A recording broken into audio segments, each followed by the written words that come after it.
Hello and welcome to For the Love of Nature, a podcast where we tell you everything you need to know about nature and probably more than you wanted to know. I'm Laura. And I'm Katy, and today we're talking about, since weather has such a large impact on our lives, humans have created a variety of folklore to predict it, not all of which are true. Yeah, I feel like humans are great at coming up with stories like, that's why it's that way. That's why it's that way. Yeah. Whether or not it's scientifically accurate is another thing. But listen, the one I'm going to talk about, I'll just leave it at that. We actually, I thought about this topic because I've talked about it a couple of times for programs at work, but also when I was in ninth grade, my science teacher for the time, it was Earth System Science, but he was a meteorologist by training. So we did a whole unit on weather folklore and learning about what's true, what's not true, why is these ones and the weather, how all the weather stuff works. It was fascinating. But only because I'm a nerd. But only because I'm a nerd. So did we just want to jump right in, or did you have any news? Yeah, I had some nature news, but the website isn't really coming up right now. What the monkey? Okay, here we go. So this one is... Sorry. When I'm not swearing, I'm just saying random things like son of a nutcracker, holy cannoli with bowl full of macaroni, that kind of stuff. Yeah. This one's kind of depressing for me. So everybody, I think, that knows, if you've listened to this podcast, watch the podcast, listen to the podcast, I go through these random spells of not eating meat, mostly because of my microbiology class that freaked me out of parasites, and all the things that could eat my brain. And I just, even if I'm not vegetarian, I primarily go with very low meat. I get protein other ways. Unfortunately, though, there's a recent UK study that has come out that shows that vegetarianism is associated with a higher risk of stroke than meat-eating diet. I'm like, son of a gun. Here we are trying to save the planet or, save my brain from, anything brain-eating, Swiss cheese my brain up. And now I'm just going to be at a higher risk for stroke anyway. So the study that was published in the British Medical Journal found that people who follow vegetarian or vegan diets had a 20% higher risk of having a stroke compared to those who ate meat. Okay, 20% is Yeah, but again, that study, I have so many questions, Or what else could be is this causation or correlation? Okay. Correct. Which is kind of impossible because I feel like being vegetarian or vegan is actually more of a lifestyle than a diet thing for a lot of people. Laura. It's more of a lifestyle than a diet. Well, I just don't want my brain to be Swiss cheese. I think that's if you're like a casual vegetarian, sure. But I feel like a lot of I feel like there is a bit of lifestyle going on. I feel so much... I would actually believe it would be the other way. I would think that most people who are vegetarians or vegans are probably really into health. So I would think exactly. And that's what I was going to say. And I feel so much better when I eat a little amount of meat. And I actually have a coworker, she did the same, because I kept saying it at work randomly. And then she started it, and because she's at the age where she's I'm falling apart. She's had 2 surgeries this year, and I feel for her because she's just at the age where everything in your body just I don't know, you just wake up one day and decides to stop working. And so she started not eating meat for the most part, cutting it down to very, very little. And she even said, she's I feel so much better. And I'm heck yeah. But maybe that's the solution. Maybe it's not nothing. No meat. It's just it's low. Limit. Yeah. Because, too, you think about, the food pyramid. We all learned at one point, this is what you should eat. But then they're actually, no. This is all... Yeah, that's not true. Yeah. All wrong. So, what the study did, the researchers looked at 48,000 men and women living in Oxford, following what they ate and whether they had heart disease or a stroke over 18 years. So that's a pretty good, thorough study.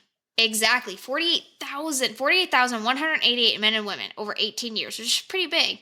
The researchers grouped participants according to their diets: meat eaters, fish eaters, and vegetarians. While vegan diets are quite different to vegetarian diets, the investigators combine the two groups. Yeah, Just that's a big because, difference. yeah, it Because is a big having no difference animal products and versus, then yeah. having some animal products, yeah. Yeah, I couldn't go vegan. I could No not go way. vegan. No cheese and Vegetarian, no eggs and problem. stuff? No. Yeah, nope. I love me some cheese. Although, again, Yeah. cheese is another one that, like, dairy is another one of those things, like, when I don't have it, I feel so much freaking better than when I do. So, anyway, they found that vegetarians had a 22% lower risk of heart disease than meat eaters.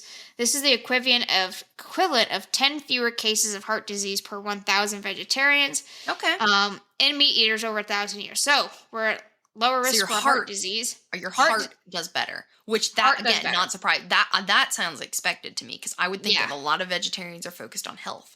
Which I have a heart condition. I have an arrhythmia, and I mean, my doctor even says, he's like, follow a strict Mediterranean diet. Like, if you're gonna do meat, eat fish. Like, you know, that's gonna be the best route for you. And I really do. Like, when I actually do stick to it, I feel so much better.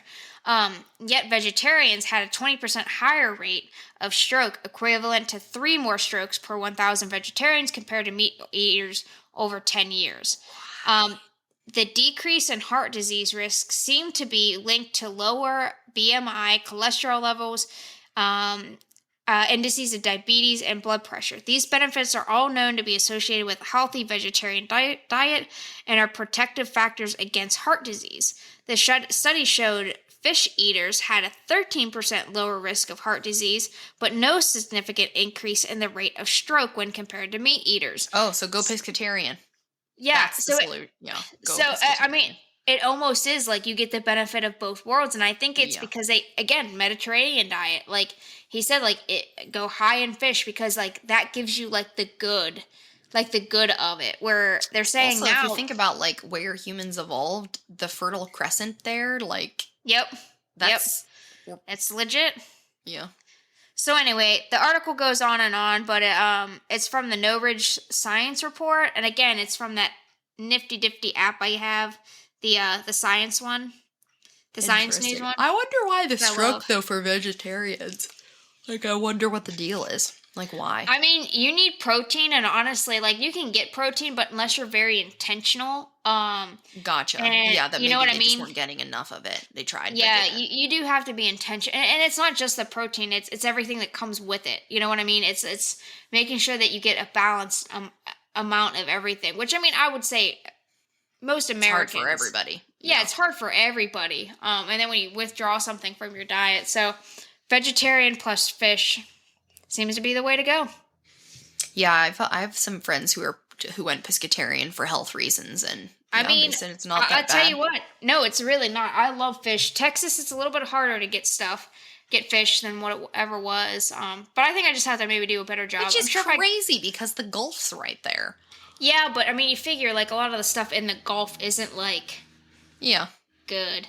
I think I just need to do a better job of like, because up north we have some amazing fish markets up there, especially in Pittsburgh. And I think just down here I have to do a better job of looking around. But after I read that, I was like, you know what? I really do have to kind of look around for a better, like a true fish market to go get some good stuff. So Anyway, my nature news. Awesome. Well, do you mind if I start us off? Go for it. Okay, cool. So I chose... I know one of yours, and I'm mad because I picked it too. But I figured you would too because I grew up hearing this one all the freaking time. Okay. So that's probably my first one, which is this the pink or red sky at night, sailor's delight? Yep. Pink, red sky in morning, sailor take warning. Yeah, my mom says this all the time. All the time. And then I went to Ohio and nobody said it. So I don't know if it's like one of those weird PA things that like came from the coast into PA or what. But nobody ever said you just have to be closer to water. So for listeners again, it is either. I always heard pink sky at night, but apparently the real saying is red sky at night, sailor's delight, red sky in morning, sailor take warning. So this saying, I had no idea. This saying has been around for at least 2,000 years. Whoa. Because it's written in the book of Matthew in the New Testament. Wait, what? How did I miss that? How did I miss this? I mean, I grew up Methodist. I mean, I remember the Bible verse about pooping outside your camp and whatever they this said. is in there too. Man, is that. So what would this be? Matthew chapter 16, verse 2-3. Jesus said, "When in evening ye say, it will be fair weather, for the sky is red. And in What the morning..." version are you reading with ye in it? Oh, I don't know. I just copied this. The internet told me. Ye say, when in the evening ye say, it will be fair weather, for the sky is red. And in the morning it will be foul weather today, for the sky is red and lowering. So, okay. Jesus is a scientist. Who knew? But so we at least know that the saying has been around that long. Probably the saying or a version of it has been around for as long as people have had to be out on the water. I mean, I was gonna say, to be fair, he was a fisherman. I mean, of men, but still, I mean, maybe he came from a fishing village and everything. Yeah, he came from So fishing. Weather is important to everyone. But it is especially important to farmers and sailors, both of who, like, safety and livelihoods depend on weather. So sailors especially came up with a lot of weather folklore so that they could literally stay alive. So what does this saying mean? Basically, it says, if you see a pink or red sunset, the weather the next day is going to be good. But if you see a pink or red sunrise, the bad weather is coming. So... is it true or is it false? Do you know? It's true to a caliber because it has something to do with the reflection off the water, right? Yes. So yes, it is partially, mostly true, but with certain caveats. So the colors we see at sunrise and sunset are due to light reflecting off of water vapor and particles in the atmosphere. And the thickest part of the atmosphere is the one closest to the ground. So at sunrise and sunset, the sun is shining through the thickest layer of the atmosphere. And that's why it looks red. Because the more red the sky, that means there's more stuff in the atmosphere. The science of that is that, your eyes perceive light, and red and orange wavelengths, red and orange light, are the longest. So they can reach our eyes while the blues and the purples all get scattered by all the stuff in the atmosphere and our eyes don't see them. So that's why the sun looks red at sunrise and sunset, because it's the only color that can make it that far to our eyeballs through all the all the little ricocheting pieces. So all this concentrated stuff in the atmosphere is due to high pressure, meaning that the atmosphere is pressing down. And high pressure equals good weather. So atmosphere pressing down is actually a good thing. It means the clouds can't go up and make storm clouds. So high pressure.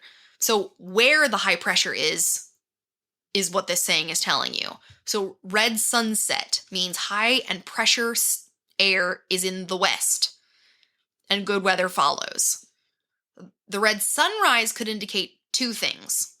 Either there is high pressure in the east where the sun rises, meaning that high pressure may have moved on from the west, like maybe the good weather's already past you and that bad weather's coming in, or that there's lots of water vapor in the air, which is probably going to lead to rain. So either way, not a good thing to see the sun like that in the east. But this saying only works if you live in the mid-latitudes on planet Earth. So you can't live in the tropic belt, okay? Because the tropics, they have nothing going for them. Well, you could use this, but you'd have to kind of flip-flop the sayings, kind of like our, how we talked about in our last episode, seasons, how things are opposite. So if you look at a picture of Earth, there's winds all around Earth. If you live in the mid-latitudes, which is where Katy and I live, and a lot of other listeners, basically the whole U.S. is there, our weather, our winds are called westerlies, and weather's always coming from the west. That's just where weather comes from for us. It's always west. If you look at a map when we get storms, it's from the west, almost always, unless it's like a hurricane and a freak thing. If you're in the tropics, the trade winds come from the east. So... remember what I said about, like, the high pressure. So if bad weather comes in from the west, if you are seeing a sunset in the west, that's nice. It means nice weather. It means no bad weather's coming. Okay. Did you just sound out the north, south, east, west in your head? Maybe. I don't know. You went like north, south, east, west. Like, yeah. And then if you see the sun rise in the east and the high pressure's already over there, it means the good weather's already past you, or that there's so much rain around. So it's true where we live. It's true. It is not true in the tropics. You'd have to flip-flop it. You'd have to say something like, not the literal opposite, but you'd have to finagle the sentence. Okay, let's just pause here for a second. Could you imagine being the British explorers back in the day who are like, I got this crap down. Yeah. And then they go to like down to Latin America and they're like, oh, we're good. And they think they're okay. Nope, it's the they're exact not. It's opposite opposite. thing. The exact opposite. They're like, what they the reach heck? the Caribbean and are just not prepared, which would be, terrible. So of course there's always, like, we're predicting weather without scientific instruments here. So of course, like, there's never 100% accuracy with a saying like this, but it's a pretty good bet. And, this is only going to predict weather for like maybe the next 12 hours. Okay. Weather's constantly moving. Like, just because you see a red sunset doesn't mean you're going to have, like, tomorrow night there won't be rain. It probably just means tomorrow morning it won't be raining. Yeah, it's not that far out of a predictor. Yeah. This is short term. It's just enough that, like, if you were a sailor, you might be able to, like, get back to shore before, like, stuff hits the fan. So, I mean, yeah, it's true enough. And then for those of you in the tropics, if we do have any listeners who are not in the mid-latitudes, we you actually guys have do. a saying? We actually do. So please tell us if you have a saying that's like this, but in a different way. So yeah, pink sky at night, which is what I've always heard. Pink at night, sailor's delight. Pink in morning, sailor take warning. True. I took a little bit of a different spin than what you did, just because I found some things that were like fascinating. That I was like, man, this is crazy. I got to focus on it now. Dive down the rabbit hole. Right? So, if our message is talking about a variety of folklore, trying to predict it, some of the folklore that we find out there, like what Laura was talking about. It's more like a proverb. And that's more like, that's still outside of your control. I found one that is kind of like within human control in a way. What? Yep. So the first one that I'm going to focus on is about tornadoes and whirlwinds. Now, there's not a lot of in-depth information about tornado mythology, but I did find one that I've never heard of, and it's called the Dagwanet, aka the Flying Head. Whoa, that's terrifying. Just go with me here. And it predicts. So this is going to lead to predictions. Kind of, based upon human behavior. So it's one of the things that, like, humans do something, this shows up. So. Oh, okay, okay. So not predicting the weather, but predicting. Well, it is a weather phenomena. Because of human. No, I see what you're saying. Okay, yeah. Keep going. Yeah. So as a refresher, for those who don't know, a tornado is a narrow, violently rotating column of air that extends from a thunderstorm to the ground. Because, obviously, wind is invisible, it's hard to see tornado unless it forms a condensation funnel made up of water droplets, dust, and debris. Tornadoes can be among the most violent phenomenon of all atmospheric storms we experience, obviously hurricanes too. What's interesting about tornadoes, and I never really put too much thought into it, but the U.S. has by far the highest number of tornadoes around the world. Why? Our topography. Flat central U.S., aka Tornado Alley, and like Laura was talking about, the way that the air currents flow within the U.S., it literally makes Tornado Alley and just all of the U.S. the perfect place for them to happen. And not just Tornado Alley, like I said, but all of the U.S., because anywhere from 1,000 to 1,400 tornadoes are recorded, whereas in Europe, only around 400 are recorded. Dang. So that's a significant difference. Yeah. So that with that in mind, it is no wonder why most of the mythology or stories surrounding tornadoes primarily belongs to Native Americans. Now, a whirlwind, though, which is what for the most part this focuses on, maybe, is a less powerful tornado, but stronger ones can still do a lot of damage. Oftentimes, whirlwinds are sometimes called dust devils, and they're typically earth based, whereas tornado is sky based. However, because these stories are so old, and Right. What were they really talking about? yeah, what were they really talking about? So there's some debate over like, well, we think it might just be a whirlwind. No, it's really a small tornado. And I mean, growing up in the Northeast, like the tornadoes aren't nearly Right. They're like not what you see, crazy. and yeah, is what we've seen in Tornado Alley, which can be insane. All right, so the floating head stories, they originated in New York with a few different tribes. And according to them, tornadoes were actually the Dagwananyet, aka Flying Head, who is the daughter of the wind spirit. She was said to take the form of a whirlwind or a tornado, and the physical appearance of the flying head can vary between the different Native American tribes and like who it's being passed down through. However, it's generally described as resembling a human head with long dark hair, terrible eyes, and a large mouth filled with razor sharp teeth. Yikes. Yep, that's why I was like, you know what? I'm doing this one. Because that is terrifying because like you think about nowadays, we're pretty desensitized to some really horrible things, like in general, but also like in movies. Like things don't freak us out. But can you imagine like your brain and where it would go seeing this back in the day? And insanely terrifying. Yeah, and the shrieking noise. I mean, it totally makes sense that it would be a woman. Like, right, because a tornado sounds like it's screaming. It does. It really does.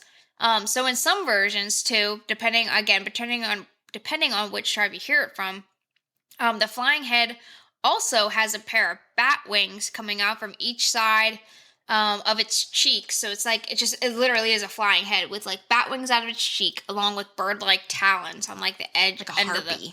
Yeah, almost. Other versions replace the bat wings with those of a bird. In every account, though, they're described as being bigger in size, like large in size, anywhere from ranging taller than a man to much, much larger than that, possessing a hide that no weapon can penetrate. Which, I mean, tornado, whirlwind, whichever one it is, a weapon like an arrow, a spear. Oh, yeah. Obviously not going to do a whole lot. Also, that's pretty ballsy to be like, see this cut thing flying at you, and you're like, you know what? I'm going to go after it. Like, so anyway, some tribes will go ahead and describe it as a witch and believe that, like, because they refer to it as a she, could not be killed. Which, again, yes, of course. Anyone who angered her would be picked up and thrown many miles away. Also fact. So now keep in mind too, these stories are coming from New York. Again, like I said, which would be smaller tornadoes and things than what we would see down in Tornado Alley. So I can't even imagine. And I tried to look and I didn't really find anything on like, what is the Native Americans around here think that tornadoes were? Because like, they're so much bigger down here. So anyway, back to the flying head. She's always seen as fearsome, but could be called upon for aid in battle by anyone who knew the right song to sing to her. So it was either a good thing or a bad thing. Either you were given the gift that you could sing and bring her up and about, or it was a bad thing. Like if you took certain actions, it would be bad. So one of the bad things, there was a tale listen, just hang in with me, folks. So there is an uncle. Also caveat all of this, that this is any tribes that do still exist. Like, we recognize, like, this is culture. This is a cultural story. Yeah, but this one, too, though, has seemed to kind of fade away, I would say. Like, gotcha. Even though one of the tribes is, like, a Seneca tribe, it does seem to have faded over time, for sure. It's not like some of the other ones that we've talked about in previous episodes, because this one seems to have, like, gone away, which also has some environmental implications because, like, especially in the New York area and things like that, like, there isn't as, like, sometimes there's as many, sometimes there's not as many, just based upon the years and, you know, the frequency and everything. Anyway, so the story goes, one of the many, many stories goes, that there was an uncle and a nephew that lived near Dagonet whenever she was like a being, because it's kind of like Greek mythology, in which like at one point like humans and whatever these entities are that they're talking about like kind of coexisted. Gotcha. Though the uncle forbids the nephew to visit her, he sneaks off frequently to visit her and her child. During his visits, Dagonet ignores the nephew completely. Each time he plays with the child, he steals a piece of meat from her place. When the child turns 15, he informs the visiting nephew that those two, so the dad or the uncle, when a child turns 15, he informs the nephew that they are actually cousins, that the nephew's uncle is really the child's father, the husband of Dagonet. So I'm like, even back then in Native American stories, there's like drama. Like, Yeah. Because it's like, nope, you're actually cousins because I am the husband. When the nephew returns home, again, the uncle questions him. The boy admits to visiting Dagonet, stealing meat from the house, and puncturing the bag of bear's oil that hangs above her head, which I'm assuming was a bad thing. I'm not sure. I tried to look it up. But I would know like bear's oil obviously is, don't come around by it, but I didn't find any like what the significance of that was. When the uncle grows angry and informs her that because the bag is now broken, they are in great danger. Soon, the woman becomes a whirlwind, destroys the uncle's lodge, and carries him away. So that's like where Dagonet like takes off. Like that's this whole thing. The nephew goes to her house to ask now that he knows as his cousin, what happened to the man. The cousin doesn't know, but warns the nephew that she will come after him the next day. So to escape her fury, the nephew hides in the belly of his guardian, a mole. She soon finds him and kills him, but Mole is able to resuscitate him. Mole and the nephew then find the uncle under an elm tree, which is standing on his chest. The nephew helps his uncle out from under the tree and then goes to her lodge and kills her by burning her body in a fire of bear oil, which I'm like, that's extreme. Yeah. So Dagonet soon revives and goes after the nephew because, again, she's a whirlwind at this point, or a small tornado. Like, you can't stop it. He is able to escape, and when she finally retreats back to her lodge, the nephew and uncle kill her again with fire. This time, though, they remove her bones from the fire and pound them into a fine powder. They divide the powder into 3 separate bags, one for the uncle, one for the nephew, and Mole. They then decide whenever there is a storm outside, they must keep the bags apart so the powder can't unite and revive Dagonet. So basically, it was like, as long as you keep these 3 things separate, it'll just stay like a small whirlwind. But if you combine them, she's coming out and she's going to come after you kind of thing.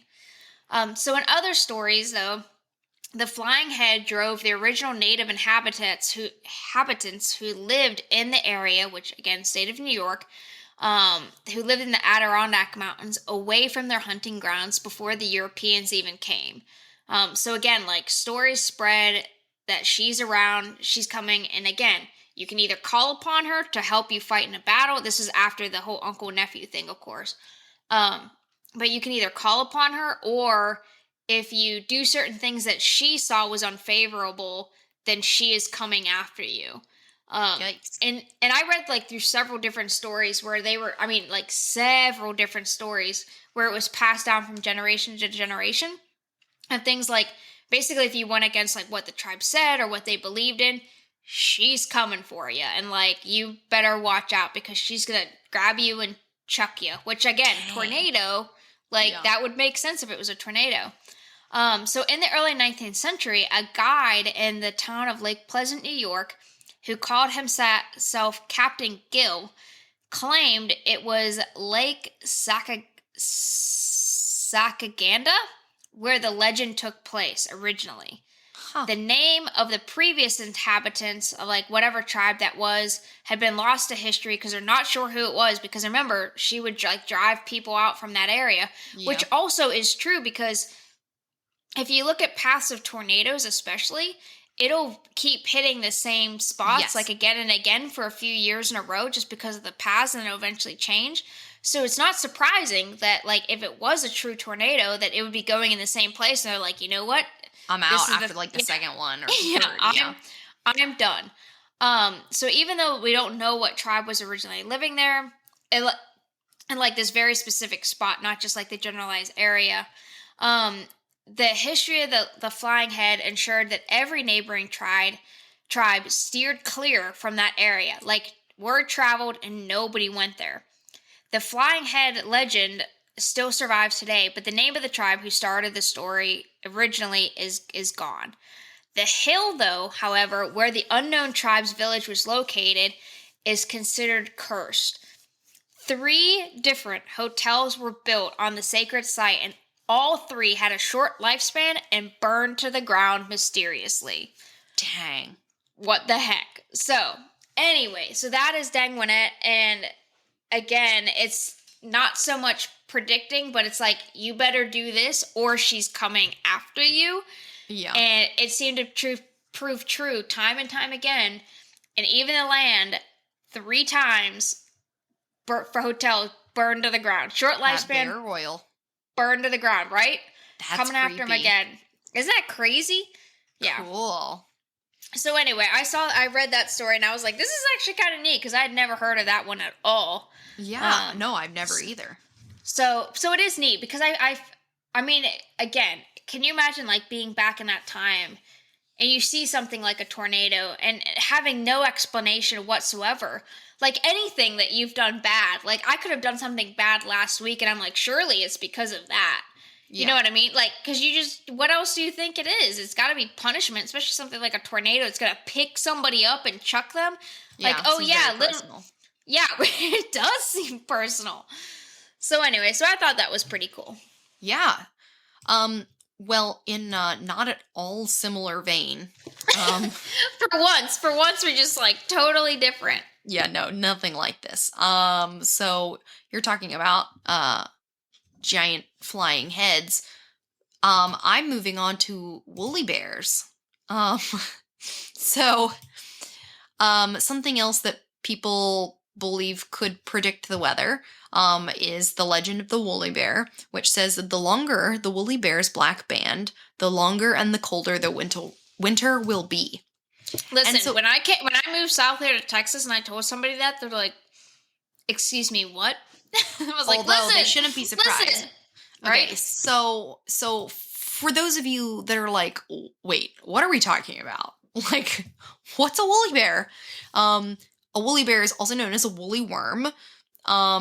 It's not a worm. It's not a bear. It's a caterpillar. So it is the caterpillar or the larva of an Isabella tiger moth. They can be found all over the United States, literally everywhere in the United States, northern Mexico, southern Canada. Okay, so people in Texas should know about woolly bears. They might just not call them that. I don't think it's so much the woolly bears. I think that just because we don't have a harsh winter, okay. we don't have such a harsh winter, so there's not that like there was never the story and the correlation between the two. Whereas up north, it happens. Gotcha. So these caterpillars, for those of you not in the United States, you can look them up, but they do look woolly. They're covered in hairs. Overall, it's very tempting to be touchable for a kid. It really is. Oh, for sure. And I definitely do touch them. And thankfully, they're not like one of those ones that make you real itchy, at least most people. Overall, they're black in color with a rust red band that goes around their middle, typically. And it's not wool or really hair. It's like, it's not true hair. It's more like bristles coming off of this caterpillar. And then they turn into these beautiful moths after they hatch from cocoons. But the legend has to do with them as a caterpillar. So the saying goes back to colonial times. Couldn't find any more information on it than that. Like, it's been around. This is just something that people have always said. But it didn't really get famous. Like, that saying, this legend, didn't really get famous until a study was done in 1948. And I say study, like, very Yeah. loosely. I was gonna Okay. say, I'm excited to hear what this is. This study is very loose. Because it was done by a guy in 1948, and he went to this place called Bear Mountain, which I do believe is in North Carolina, and he was like, I'm going to figure out if this is true. So he counted 15 woolly bears, or he measured 15 woolly bears. 15? Okay, that's not enough. For those of you, I mean, most of you might not have to be scientists to know that 15 is not enough sample size to make any conclusions. But of the 15 he measured, it seemed to be so. And he was like, yes, this is a thing. Also probably gave them their name Woolly Bear because of the whole Bear Mountain thing. Before that, they were probably just called woolly worms. So again, people would say the longer the rusty red band, the harsher the winter. So does this? Oh, and FYI, the guy who did the study, he started the original Society of the Friends of the Woolly Bear. Of course he did.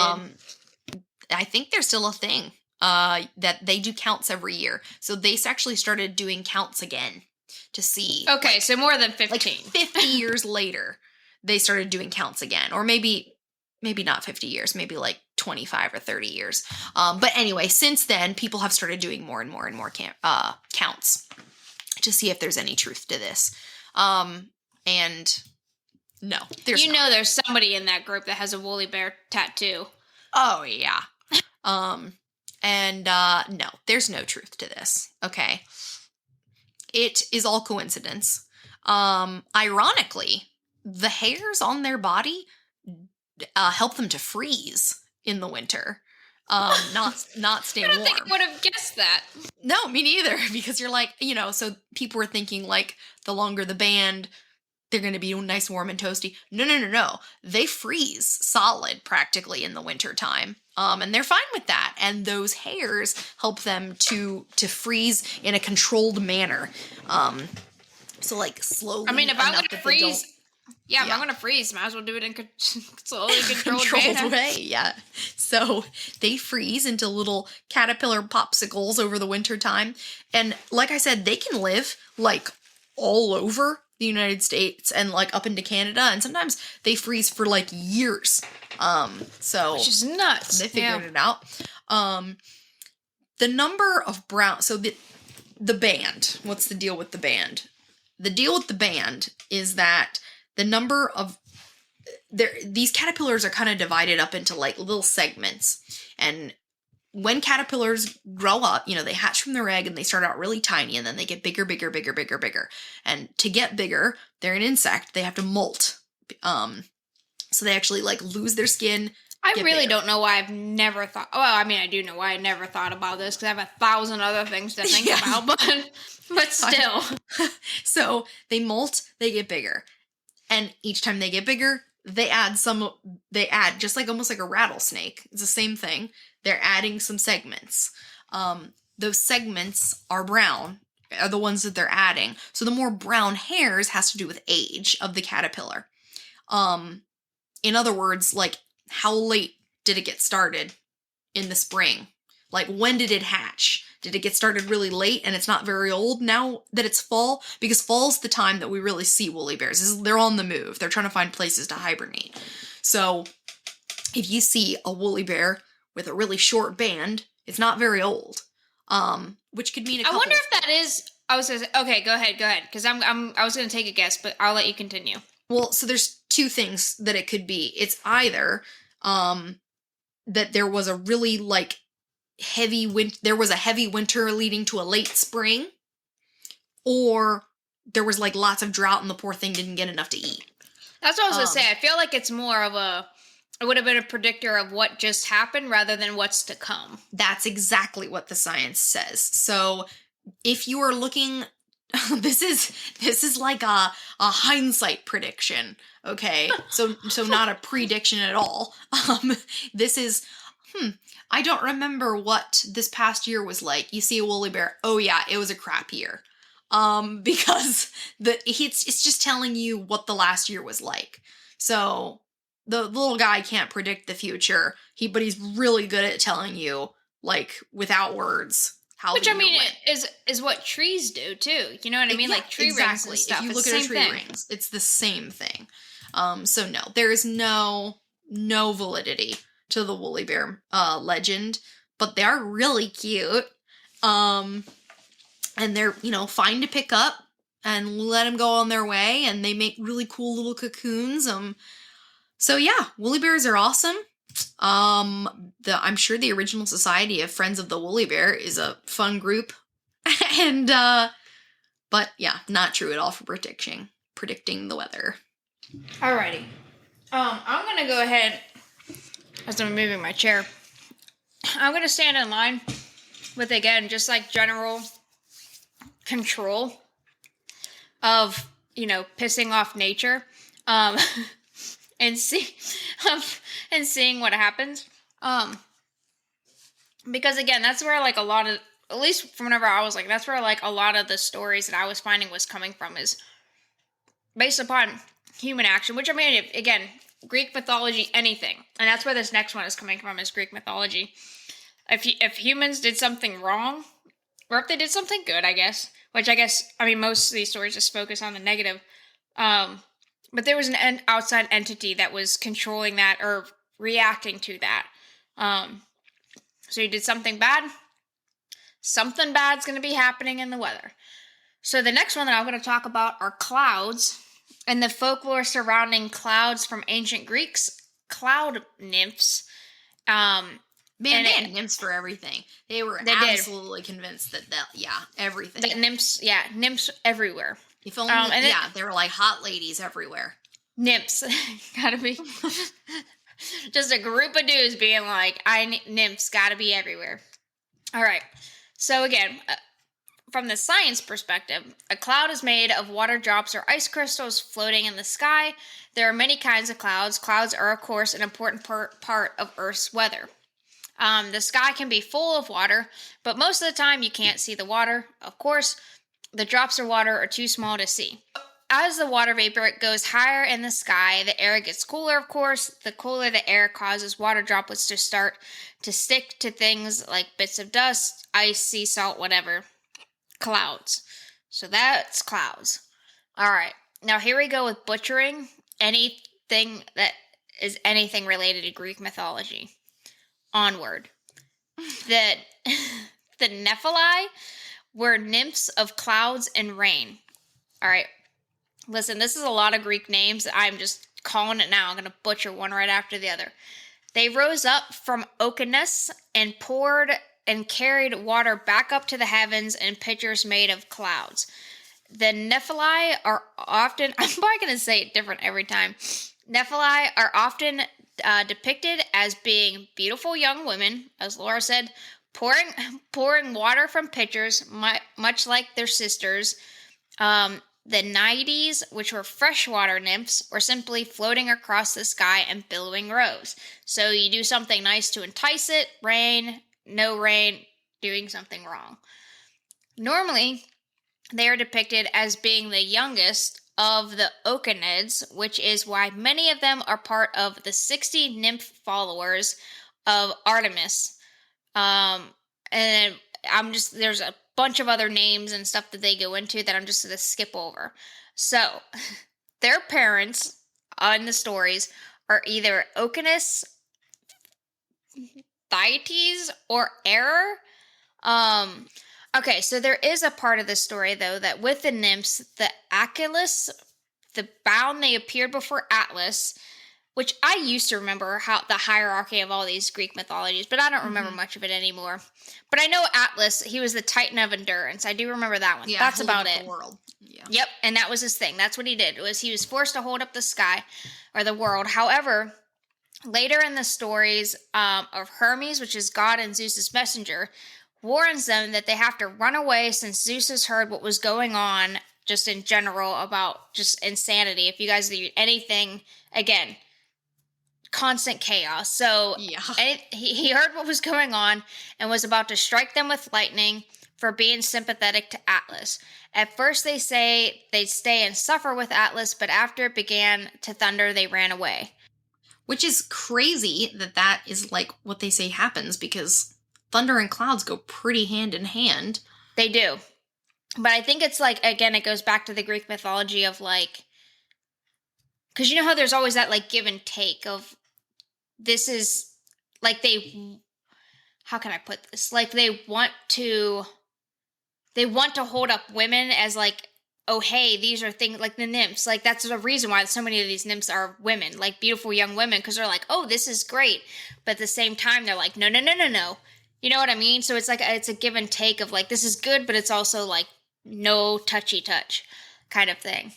Okay, so they stay with and suffer with Atlas. And I'm going to skip some of the section of the story because it goes into a little bit more violent stuff, but I will say some not so nice and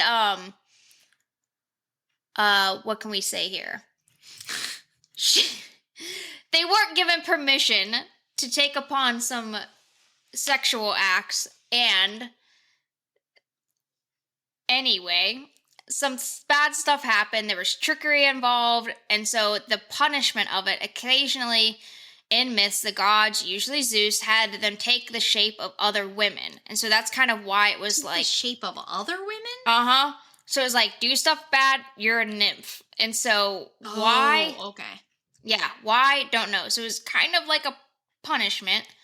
And that was in order to test or trick men. So it was almost like here's this beautiful woman. Nope, teasing you. Like, it's actually like this guy that did a bunch of horrible bad things.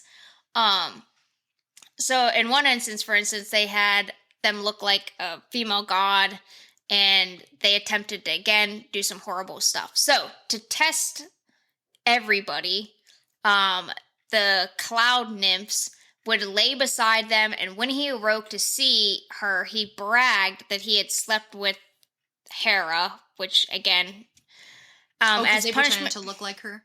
Yes.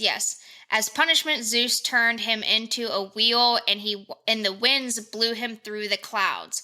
Another account says that one of the Nephilim took the shape of Helen, so that Hermes could take her away from Paris and bring her Egypt, while Paris went to Troy with the Nephilim. So anyway, and so they were like involved in the whole war at Troy. Yes, wow, sounds like they were like kind of not nice ladies. No, and if you think about that though, that does make sense, because like, yes, there are nice cloudy, beautiful cloudy days, which gives you like the appearance of like a woman. Oh, these are nice. Yeah, these are nice. But on the flip side, if it is like the whole trickery, it is a trickery, because it's like clouds are great, but then they also bring a lot of death, destruction, and other things, which is why a lot of people believe there was that flip, which, like anything else with Greek mythology, can it ever be a simple, straightforward story? No, because somebody's got to be doing something with someone to punish somebody else, and it's always just like way too complicated. But anyway, there are other peoples around the world that took a much more forward approach to it, about like just clouds in general. So in ancient Hindu traditions, they said is a saying that elephants brought the rain, and that clouds themselves were the celestial relatives of white elephants that roamed the earth. An elephant's body that was thought to be representative of a cloud, and they would use their trunks to shower the earth with rain. So it was almost like a good omen thing. Yeah. Native Americans also created folklore around clouds. According to one Pawnee tribe who lived in Nebraska, clouds were the clothing of the gods of heaven. God spreading his arms would cause the clouds to stretch across the entire sky. And early Navajo people believed that clouds were formed when the great white swan flapped its wings. So a little bit more of a positive spin than the ancient Greeks, which tends to be a running theme. Yeah. Even today, cloud myths endure. The Pueblo of Southwest America worship cloud people, which are supernatural beings from the underworld who bring rain and moisture to the earth. Again, cool. It's a good thing. Like, they see it as clouds, rains, this is a good thing. Whereas the ancient Greeks were like, it can be a good thing or it can be a really bad thing. I feel like that tracks though too, because I feel like if you live on an island, like right, rain is serious. I mean, it's serious. No, it's probably it really can bad storms. Right. So also with the Pueblo tribe, the cloud people are the spirits of the deceased who lived a good life, thereby taking on the form of clouds in the afterlife. By properly honoring the dead, the Pueblo, which is primarily like they were agriculture, planting, believed that cloud people would grant them rain, thereby nourishing their land if they like paid homage and paid respect to their ancient relatives. That's cool. So anyway, yeah, just a variety of stories about clouds all around, which I mean, again, makes sense. You see clouds every single day. Like, why would there not be like bunches of stories surrounding them? Yeah, for all of them. It's just, it was interesting. Again, ancient Greeks are. There's a lot of messed up stories. Just complex people, like just too many folks. I feel like this is like in the South, when I moved to the South, and everybody will say someone else like, oh yeah, like did you know, or they don't even say do you know, it's like, oh yeah, the dock down the road, and you're like, I don't know who that is. I feel like every ancient Greek story is that way. Like they just expect you to know like all 300,000 people, and you're like, I don't know who that is, but thank you for telling me. So anyway, so I just thought that was interesting. Again, it all depends on the people, depends on your actions as a human. If you do good things, you bring like you pay homage to your ancestors, rain, good things will happen. If you do bad things, nope, it's a trick. Clouds are actually bad, and they're going to bring a lot of death and destruction. So, yeah. I like how we took different directions. Like mine are like weather proverbs and yours is weather mythology. And really like weather folklore kind of encompasses both of them. Yeah. I just read the floating head story, and I was like, I'm running with that because that sounds crazy cool. Alrighty, guys. So that's weather. That's it. Laura, did you have any last thoughts? Nope, that's it. Join in next time. I know we've got, I guess this is episode 5, so we're don't even know. Not quite halfway. I'm pretty sure this is 5, so we're not quite halfway. So keep listening because we've got lots more cool stuff, more guest speakers. Mm-hmm. Good stuff coming down the pipe. Yep. All right. Talk to everybody next week then. Bye.